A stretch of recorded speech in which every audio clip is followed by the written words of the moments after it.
Tras la caída del Tercer Reich, uno de los hombres más calculadores del régimen nazi enfrentaba su destino en el tribunal de Nuremberg. Albert Speer, arquitecto personal de Hitler y ministro de armamento, comparecía no solo como acusado, sino como un maestro de la manipulación. A diferencia de otros jerarcas, Speer no negó todo. Reconoció una culpa moral y se presentó como un técnico apolítico, ajeno a los crímenes. Pero su estrategia era clara: salvar su vida y reescribir su legado. El psiquiatra estadounidense Douglas Kelly lo definió como el más brillante y peligroso de los acusados.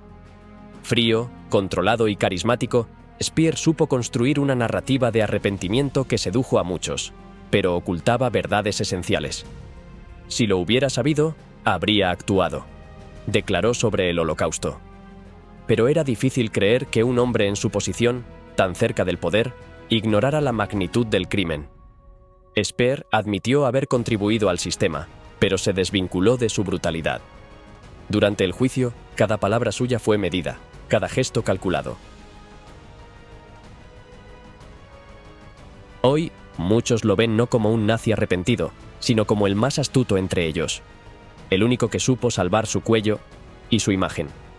Esta es la historia del interrogatorio a Albert Speer, el arquitecto del Reich, frente a la verdad. Martes 19 de junio de 1946. Con el permiso del alto tribunal, deseo llamar al acusado Speer para que preste declaración. De acuerdo. El acusado Speer toma asiento en el estrado de los testigos. ¿Podría decir su nombre completo?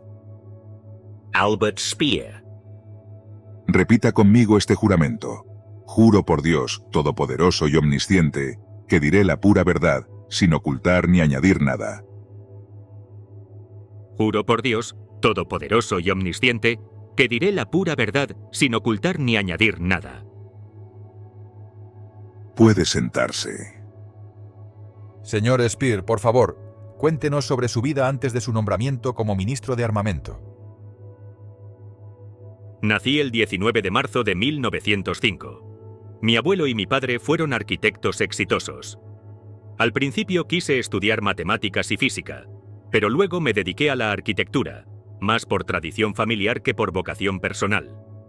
Estudié en las universidades de Múnich y Berlín, y en 1929, con 24 años, fui nombrado primer asistente en la Escuela Técnica de Berlín. A partir de los 27 años, en 1932, trabajé de forma independiente hasta 1942.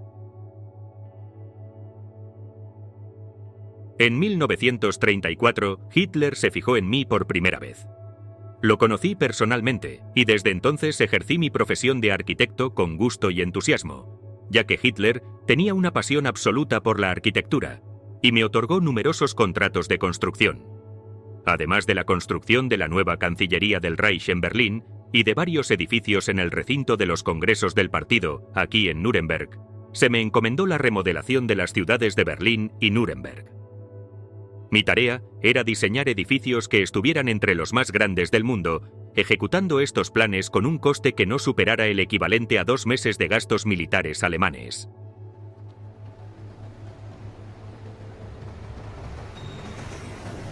Gracias a esta inclinación de Hitler por la arquitectura, se generó entre nosotros un contacto personal estrecho.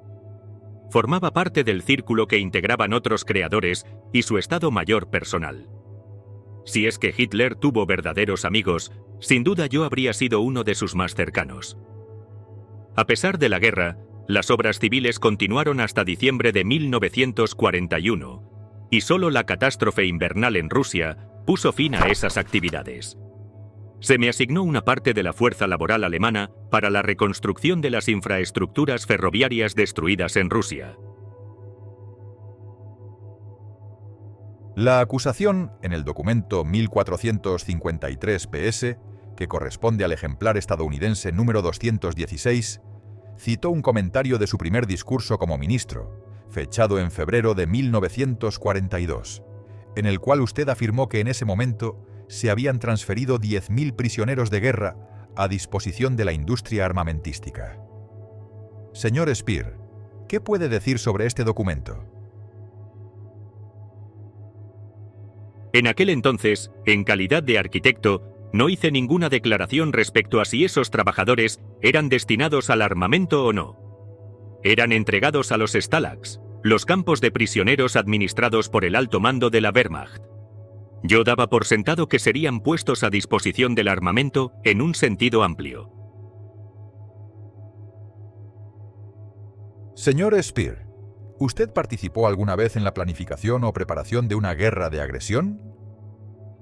No, puesto que actué como arquitecto hasta 1942, esa cuestión ni siquiera se planteaba. Los edificios que construía eran puramente obras civiles. Como arquitecto, para esa tarea utilicé materiales, mano de obra y fondos en cantidades significativas. En última instancia, esos recursos se desviaban del armamento.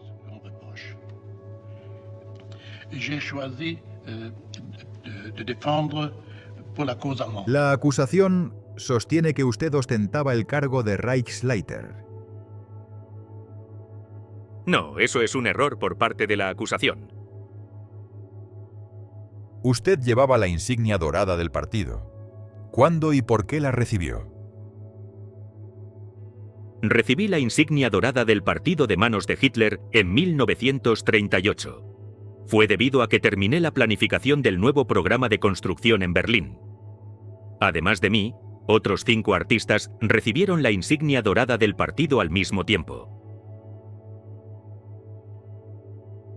¿Usted era miembro del Reichstag? En 1941 fui llamado al Reichstag por Hitler, es decir, sin elecciones, como reemplazo de un miembro que había dejado su escaño. En ese momento, Hitler me dijo que quería tener en el Reichstag un representante del ámbito artístico. ¿Alguna vez recibió donaciones?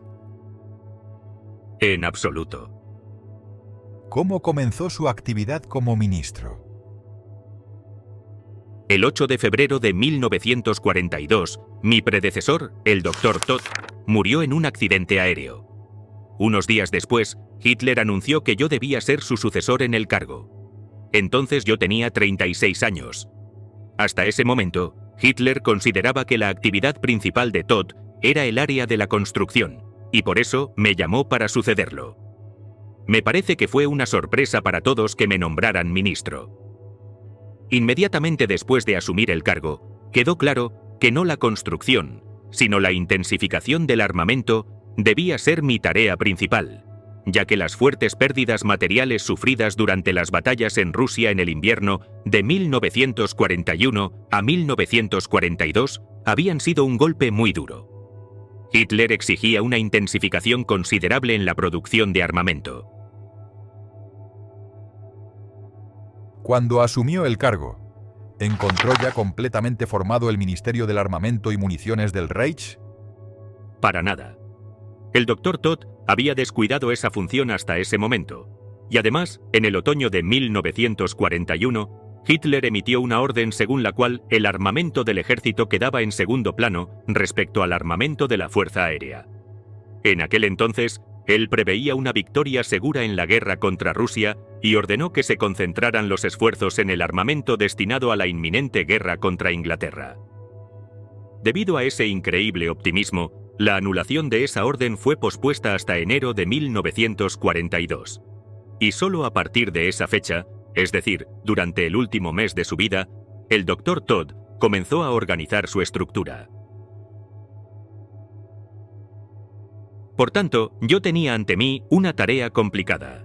En primer lugar, trabajar en un campo completamente nuevo. En segundo lugar, al mismo tiempo, crear todas las condiciones necesarias para cumplir con esa misión.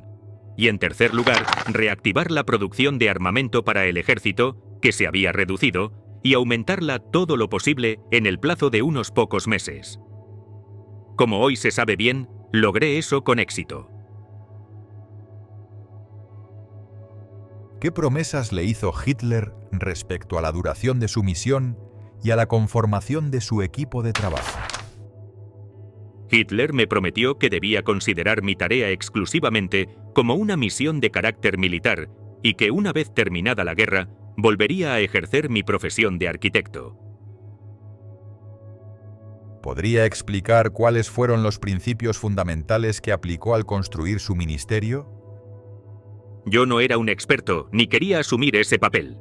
Por eso elegí a los mejores especialistas que había en Alemania para que trabajaran conmigo. Creía que ese tipo de personas debía buscarse directamente en la industria, como hacían en Estados Unidos durante la guerra, en temas de producción. Mi ministerio no funcionaba como una institución estatal tradicional. Apenas tenía burócratas. Lo construí desde cero, con un enfoque práctico y técnico. En junio de 1944, di un discurso en Essen donde expliqué los principios en los que se basaba mi trabajo. Fue una forma de defenderme de las críticas que venían desde sectores del partido que no aceptaban mi forma de dirigir. Por favor, explíquenos las funciones que desempeñaba su ministerio, sin repetir lo que ya se ha mencionado. Speer responde con tono sobrio, centrado en los aspectos técnicos de su trabajo. Creo que las funciones de un ministerio de producción son bien conocidas en cualquier país industrial. Pero resumiré brevemente en qué me enfoqué personalmente. Primero, debíamos superar la escasez de materias primas, metales y acero. Segundo, introducir el trabajo en cadena, como era habitual en Estados Unidos. Había que organizar la producción de forma sistemática para aprovechar al máximo el uso de máquinas y espacio disponible. También era prioritario reforzar ciertos sectores, como el acero laminado, el aluminio y componentes clave como rodamientos y engranajes.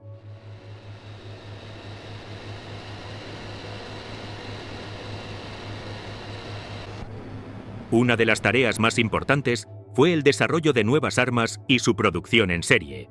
Y desde 1943 hubo que responder a los daños provocados por bombardeos inesperados, trabajando muchas veces con medios improvisados. ¿Y qué importancia tenía toda esta actividad dentro del conjunto del ministerio? Ante la pregunta de Flexner sobre la importancia de estas tareas, Speer fue directo. Aseguró que, en tiempos de guerra, nada era más urgente ni más prioritario que equipar al ejército. Durante una guerra, todo gira en torno a una sola tarea: preparar soldados para el frente y darles las armas necesarias. Esa era la esencia de nuestro trabajo. Por eso pedí que el resto de la economía se organizara en función de las necesidades del armamento. ¿Y por qué su ministerio asumía esa función militar? Porque en tiempos de paz, el mercado regula la producción por oferta y demanda. Pero en la guerra, ese equilibrio desaparece. Alguien tiene que decidir qué se produce, cómo y para quién. Entonces, ¿una de las funciones centrales de su ministerio era ejercer ese control estatal? Sí, exactamente. La distribución de los pedidos debía ser controlada de forma centralizada. Al principio, Speer solo dirigía la producción de armamento para el ejército. Pero con el tiempo, sus competencias crecieron de forma acelerada. A finales de la guerra, su ministerio controlaba casi toda la producción bélica del Tercer Reich. ¿Puede explicarnos brevemente cómo fue ampliándose esa responsabilidad? Lo explicaré a través de cifras. Cuando asumí el cargo en 1942, tenía bajo mi responsabilidad a 2.600.000 trabajadores, enfocados en construcción y armamento del ejército. En la primavera de 1943, también me encargué de la producción naval. Entonces, pasé a tener 3.200.000 trabajadores. En septiembre de ese mismo año, el Ministerio de Economía transfirió sus funciones productivas a mi ministerio.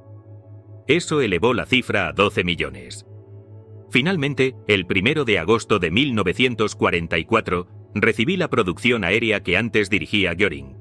Con eso, la producción total bajo mi mando alcanzó los 14 millones de trabajadores. Y esa cifra solo corresponde al territorio del Reich, sin contar los territorios ocupados. ¿Cómo fue posible manejar una estructura de ese tamaño en un ministerio formado casi por completo por colaboradores honorarios que además no tenían experiencia en gestión administrativa? Las funciones administrativas en los distintos departamentos de armamento se mantuvieron como estaban. Por ejemplo, en el ejército, la dirección de artillería, que contaba con varios miles de empleados, seguía siendo la responsable de emitir pedidos, supervisar su ejecución y controlar los pagos. Solo gracias a ese sistema pude mantener un equipo de 6.000 colaboradores honorarios en toda la producción de armamento, que manejaba entre 3 y 4.000 millones de marcos al mes. ¿Todas las fábricas militares de la Wehrmacht estaban bajo su control? Negativo. Existía un pequeño grupo de fábricas que estaban dirigidas directamente por las distintas ramas de la Wehrmacht, con su propio personal. Eran la excepción. Hablamos de fábricas de municiones, otras instalaciones similares y empresas controladas por las SS. La acusación sostiene que usted comparte responsabilidad por el uso de trabajadores extranjeros, prisioneros de guerra y mano de obra proveniente de campos de concentración. ¿Qué responde a eso? Ni yo ni mi ministerio fuimos responsables. Éramos una institución nueva dedicada a cuestiones técnicas, sin competencias sobre áreas ya reguladas por otras autoridades. Las condiciones de trabajo seguían estando bajo control de los organismos existentes. El Ministerio de Alimentación y sus organismos vinculados se encargaban del suministro de alimentos. Los servicios de supervisión técnica del Ministerio de Trabajo del Reich eran responsables de garantizar condiciones seguras y normales en los lugares de trabajo. Los comisionados de mano de obra, que dependían del Comisario General para la Movilización del Trabajo, se ocupaban del número de trabajadores, su distribución y la calidad del trabajo. El Departamento de Sanidad del Ministerio del Interior regulaba las condiciones de salud. La justicia y la policía eran responsables de hacer cumplir la disciplina laboral. Y finalmente, el Frente Alemán del Trabajo era el encargado de asignar trabajadores a los empleadores. ¿Y quién centralizaba toda esa estructura? La centralización de todas esas autoridades estaba en manos del Gauleiter, que además ejercía como comisario del Reich para la defensa. El hecho de que las SS se colocaran a sí mismas y a sus campos de concentración, fuera del control del Estado, no era algo que correspondiera a mi ministerio. Su coacusado, Sauckel, declaró que su función terminaba cuando lograba reclutar a los trabajadores para la industria. ¿Está usted de acuerdo con eso? Sí, en efecto. En lo referente al suministro de mano de obra, uno de nuestros desacuerdos era que la correcta asignación de esos trabajadores dentro de la industria debía estar en manos del responsable de producción y no de las oficinas laborales. Pero eso solo se aplicaba al reparto de trabajadores, no a sus condiciones laborales. En ese aspecto, la oficina de Sauckel tenía responsabilidad parcial como organismo supervisor. ¿Y en qué medida cumplían los responsables de producción las directivas de Sauckel sobre condiciones de trabajo? Las órdenes de Sauckel eran incuestionables, pero no siempre se podían cumplir. Los responsables de producción a menudo se enfrentaban a circunstancias fuera de su control: bombardeos, caos en el transporte, viviendas destruidas. No se podía responsabilizar a los directores de fábrica por no cumplir directivas en un contexto que, desde el verano de 1944, se volvió directamente catastrófico. Era una época de crisis. Las autoridades del Reich tenían que valorar qué era posible cumplir en esas condiciones, y no era justo culpar a un pequeño responsable de producción. Y en relación con los directores de las fábricas de armamento, ¿en qué medida estaban subordinados a su autoridad y bajo su control directo? Les otorgué funciones semioficiales, pero solo en tareas técnicas. La industria conservaba un grado de autonomía, y esa era la base del sistema. Incluso en las fábricas que producían material clasificado, había representantes del Frente Alemán del Trabajo presentes. Estos podían informar a los Gauleiters sobre las condiciones en las instalaciones a través del Gaupmann. No se trataba de zonas totalmente cerradas al control externo. En cuanto a la disciplina laboral, consideraba justo sancionar a quienes incumplían sus deberes, pero nunca solicité medidas más severas. Siempre defendí que el rendimiento sostenido de 14 millones de trabajadores solo podía lograrse mediante su propia voluntad. Esa es una verdad universal. Cualquier empleador sabe que debe esforzarse por mantener satisfechos a sus empleados. Por eso, aunque no tenía competencia directa, apoyé los esfuerzos de Sauckel por mejorar sus condiciones sociales.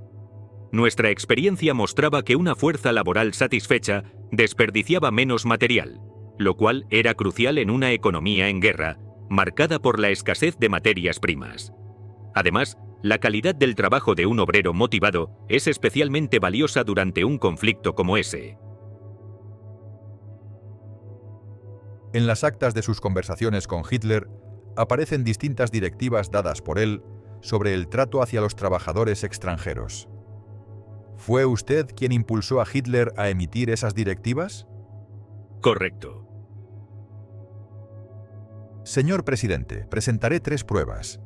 La primera es el documento Speer 11, ubicado en la página 10 del texto en inglés y 7 en francés. En marzo de 1942, a solicitud de Speer, se estipuló que los rusos debían recibir alimentación adecuada y que los civiles no debían ser tratados como prisioneros de guerra ni confinados tras alambre de púas. La segunda prueba es el documento Speer 13, ejemplar número 4. En mayo de 1943, por sugerencia de Speer, Hitler ordenó aumentar las raciones para mineros alemanes y rusos. También se indicó que los prisioneros de guerra rusos fueran compensados con tabaco y productos similares en reconocimiento a su labor. La tercera es el documento Speer 5, número 9, que figura en la página 12 del texto en inglés y 9 del alemán.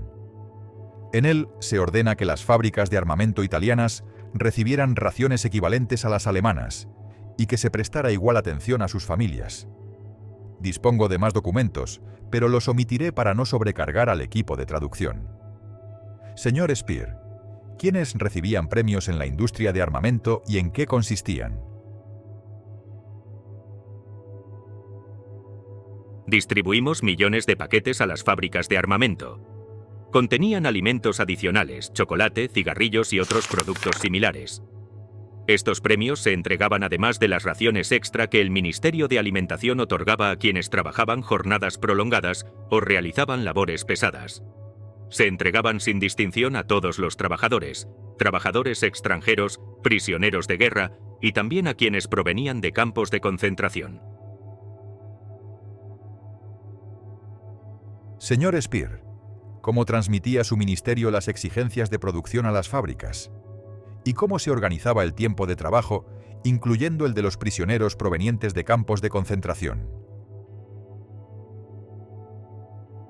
Las exigencias se formulaban a partir de esquemas de producción. Se enviaban a las fábricas como base para que planificaran sus necesidades de mano de obra, maquinaria y materiales en función de esos planes. En la producción moderna en cadena, los horarios solían mantenerse estables durante el mes. Sin embargo, los bombardeos provocaban retrasos en la entrega de herramientas y materias primas, lo que hacía que las jornadas variaran entre 8 y 12 horas al día. Según nuestras estadísticas, el promedio semanal era de entre 60 y 64 horas. En cuanto a los trabajadores provenientes de campos de concentración, tenían exactamente la misma jornada que el resto. Eran parte de la plantilla activa y no se les exigía más que a los demás. Las SS exigían que fueran alojados en zonas separadas dentro de las fábricas, pero trabajaban bajo supervisión técnica alemana y con los mismos horarios, ya que toda la industria seguía un régimen laboral unificado. ¿Y por qué se construyeron campos especiales cerca de las fábricas? Para evitar desplazamientos largos y permitir que los trabajadores llegaran en mejores condiciones. Además, al estar fuera del sistema tradicional de los campos, podían recibir directamente los incentivos que ofrecía la industria: alimentos extra, cigarrillos y otras bonificaciones. Si permanecían en los campos habituales, esos beneficios se habrían quedado dentro del sistema y no les habrían llegado. También sabía que los prisioneros asignados a fábricas obtenían ciertas ventajas. Mi equipo me lo señaló en su momento y también lo escuché durante mis visitas de inspección. Sin embargo, la proporción de trabajadores provenientes de campos de concentración era mínima. Representaban alrededor del 1% de la fuerza laboral total en la industria alemana. Durante mis recorridos vi ocasionalmente a prisioneros trabajando en producción, y en general los que vi parecían estar bien alimentados. En una carta confidencial, se documentó que los prisioneros de los campos de concentración eran utilizados en talleres y que, en ciertos casos, preferían ese trabajo antes que permanecer en los barracones del campo. Pero había otra cuestión que preocupaba al tribunal: las condiciones de trabajo en las fábricas subterráneas. Señor Speer, ¿qué sabe usted sobre las condiciones de trabajo en las fábricas subterráneas? Las fábricas subterráneas se destinaban principalmente al equipamiento más moderno, vinculado a armas avanzadas. No contábamos con muchas instalaciones de ese tipo, así que se priorizaba la tecnología más reciente. Dado el nivel de precisión requerido, esas instalaciones debían contar con condiciones de trabajo técnicamente adecuadas: ventilación potente, baja humedad, iluminación constante, lo que las hacía comparables, al menos en teoría, con un turno nocturno en la industria convencional. Y si me lo permite, señor presidente, me gustaría aclarar un malentendido que se ha mencionado en este tribunal. Estas fábricas, casi sin excepción, estaban operadas por trabajadores alemanes. Elegimos a nuestros mejores operarios para manejar esa tecnología porque necesitábamos el máximo rendimiento posible. En 1943, usted visitó el campo de concentración de Mauthausen. ¿Por qué lo hizo? Durante una inspección a instalaciones industriales en Linz, supe que a lo largo del Danubio, cerca del campo de Mauthausen, se habían construido grandes instalaciones portuarias y varios proyectos ferroviarios con el fin de transportar piedra extraída de la cantera del campo a través del río. Esto era una iniciativa propia de tiempos de paz, y no podía permitirlo, ya que contradecía todas las órdenes y directrices emitidas por mí. Anuncié brevemente mi visita, porque quería comprobar personalmente si esas obras realmente se estaban llevando a cabo y si era necesario detenerlas. Ese fue un ejemplo de cómo emití directrices, incluso dentro del ámbito económico-administrativo de las SS. En esa ocasión, manifesté que sería más justo tener a esos trabajadores empleados, durante la guerra, en una planta siderúrgica en Linz, en lugar de dedicarlos a un proyecto de construcción civil. ¿Puede describir su visita al campo? Mi visita supuestamente siguió el programa previsto, como ya lo describió el testigo Blaha. Vi los barracones de cocina, los barracones con duchas y un grupo de barracones utilizados como alojamientos. Estos barracones estaban construidos con piedra sólida, y en cuanto a su estado, eran ejemplares. Dado que mi visita fue anunciada con poca antelación, considero evidente que se realizaron preparativos importantes para mi llegada. Aún así, el campo, o la pequeña parte que me mostraron, dio una impresión de orden. Sin embargo, no vi a ningún trabajador ni a ningún prisionero, ya que en ese momento todos estaban ocupados en sus labores. Toda la inspección duró probablemente unos 45 minutos, ya que no disponía de mucho tiempo para una cuestión de esta naturaleza. Además, sentí una repulsión interna al entrar en un campo donde se encontraban detenidos prisioneros. Señor Speer, durante su visita al campo de concentración de Mauthausen, ¿pudo observar personalmente las condiciones laborales o tuvo conocimiento en ese momento o posteriormente de las brutalidades cometidas allí o en otros campos? Y dígame también, ¿tenía usted algún interés concreto en mantener una fuerza laboral saludable y bien preparada para la industria armamentista?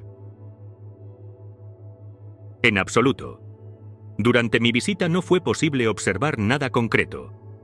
El recorrido fue breve y en ese momento no había trabajadores a la vista. Las instalaciones portuarias estaban tan alejadas de la carretera que no pude ver a nadie trabajando allí. Lo que vi fueron algunos barracones, de cocina, de duchas y de alojamiento, construidos en piedra y en aparente buen estado.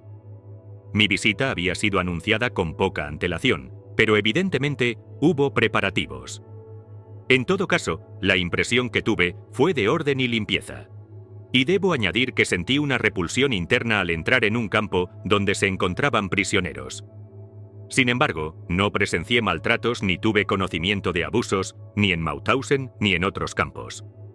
En aquel momento no me transmitieron ninguna información que indicara brutalidades, y lo que me mostraron fue muy limitado. Respecto a su otra pregunta, sí, sin duda me interesaba mantener una fuerza laboral saludable.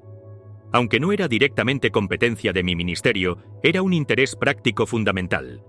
Desde 1942 estábamos en plena producción masiva de armamento, y gran parte del trabajo se realizaba en cadena. Eso requería trabajadores formados, precisos, con experiencia. Cada obrero perdido por enfermedad, agotamiento o mala alimentación era un perjuicio directo para la producción. Formar a un nuevo trabajador tomaba entre 6 y 12 semanas, y aún así, durante meses cometían errores que afectaban la calidad.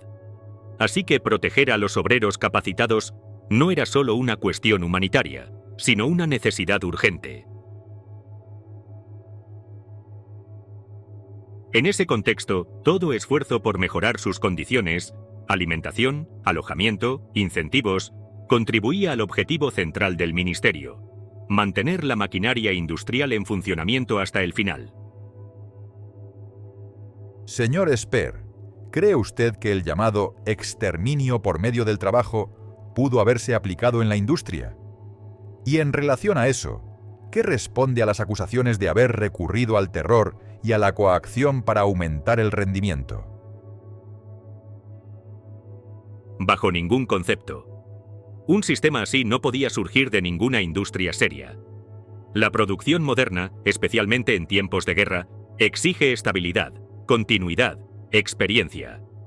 Si realmente hubiera existido un mecanismo de exterminio a través del trabajo, si los trabajadores hubieran sido usados hasta su agotamiento total y luego reemplazados sin más, eso habría provocado un colapso inmediato en nuestras líneas de producción. Y es evidente que, si algo así hubiera ocurrido en fábricas bajo mi supervisión, habría llegado a mi conocimiento. Pero jamás escuché nada de ese tipo. Esa idea, el exterminio por medio del trabajo como práctica generalizada, no tiene sentido desde el punto de vista industrial.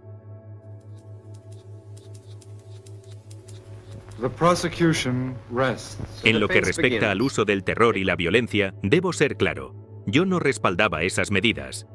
En Alemania hubo intentos, por parte de otros organismos, de aumentar la productividad mediante métodos extremadamente duros. Algunos creían que la disciplina podía imponerse con castigos ejemplares, vigilancia armada o la amenaza constante. Pero ese no fue nunca mi enfoque. Mi experiencia y la de mis colaboradores era muy distinta. Sabíamos que para mantener la producción de 14 millones de trabajadores, era necesario asegurar unas condiciones mínimas de estabilidad. La coacción no garantiza rendimiento. El miedo no produce precisión.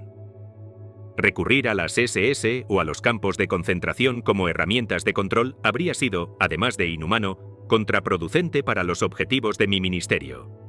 Nuestra prioridad era mantener la industria funcionando, no destruir a quienes la sostenían. Señor presidente, con esto concluye la sesión de hoy. El tribunal se suspende. Jueves 20 de junio de 1946. Tras varias sesiones centradas en aspectos administrativos y técnicos, la segunda parte del interrogatorio dio un giro. Esta vez, frente al fiscal estadounidense Robert Jackson, Albert Speer ya no podía refugiarse en los límites de su ministerio. Señor Speer, usted sabía que 100.000 judíos fueron llevados desde Hungría a fábricas subterráneas y no se opuso. También admitió que muchos trabajadores reclutados por Sauckel llegaron por medios ilegales. ¿Es correcto? Puse especial atención a la expresión que usó el oficial en ese momento. Él dijo: llegaban sin haberlo querido, y eso fue lo que confirmé. Muchos trabajadores fueron traídos contra su voluntad, especialmente al principio del proceso. Pero en mi respuesta no quise implicar que conocía detalles específicos de los métodos ilegales empleados.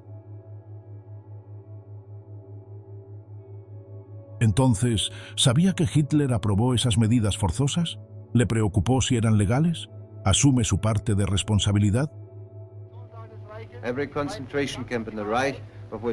Sí, es correcto. Creo que eso estaba justificado por la situación militar y la visión que teníamos entonces sobre ese asunto.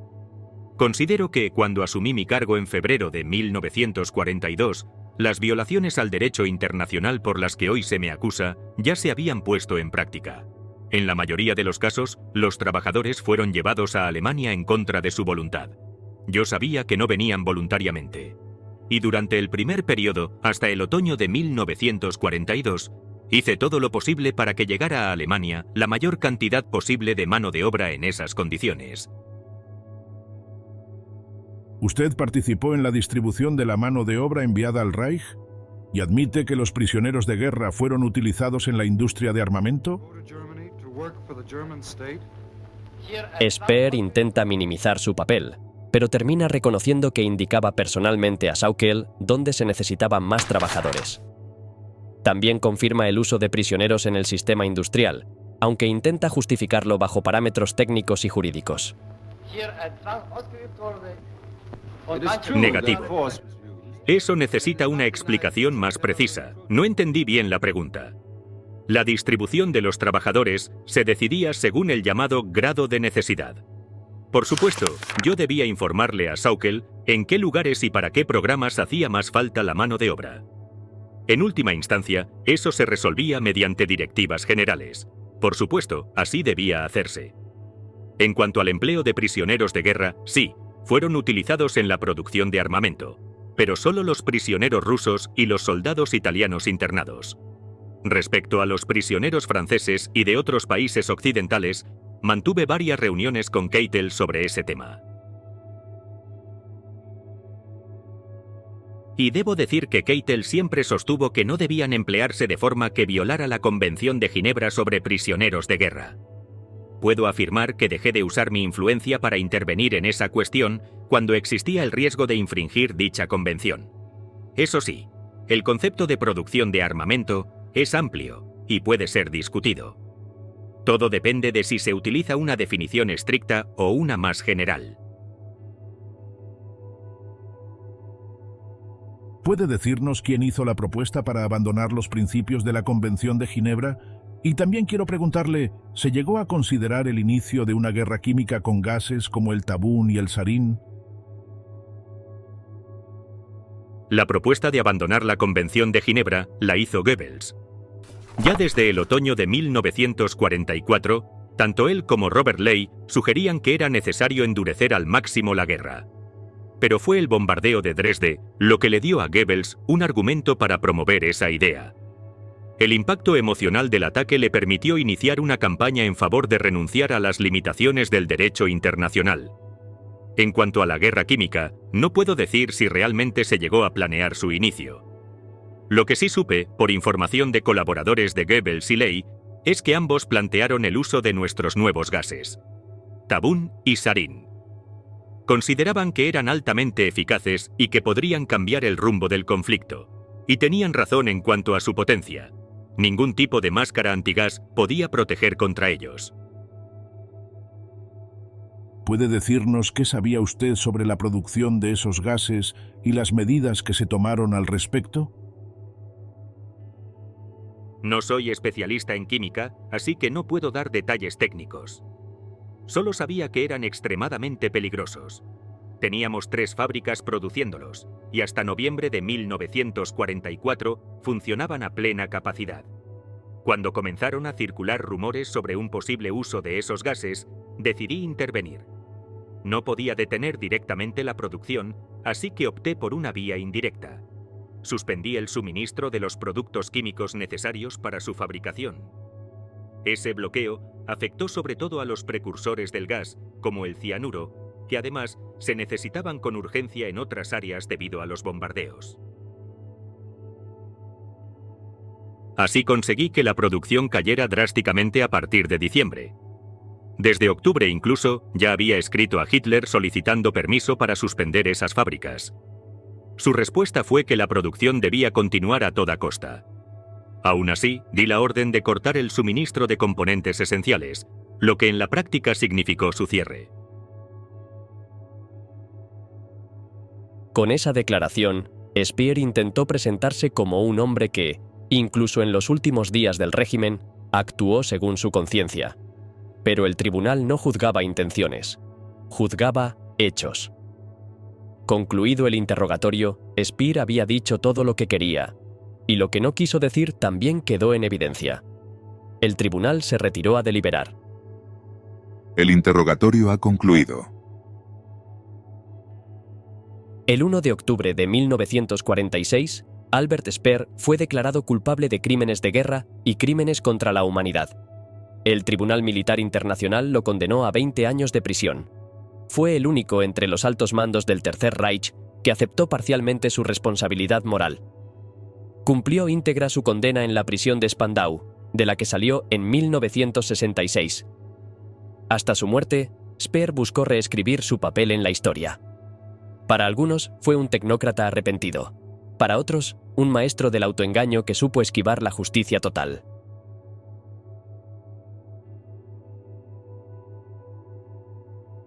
Este documental ha reunido los fragmentos más importantes y representativos del interrogatorio oficial a Albert Speer, conservando con rigor histórico cada declaración relevante.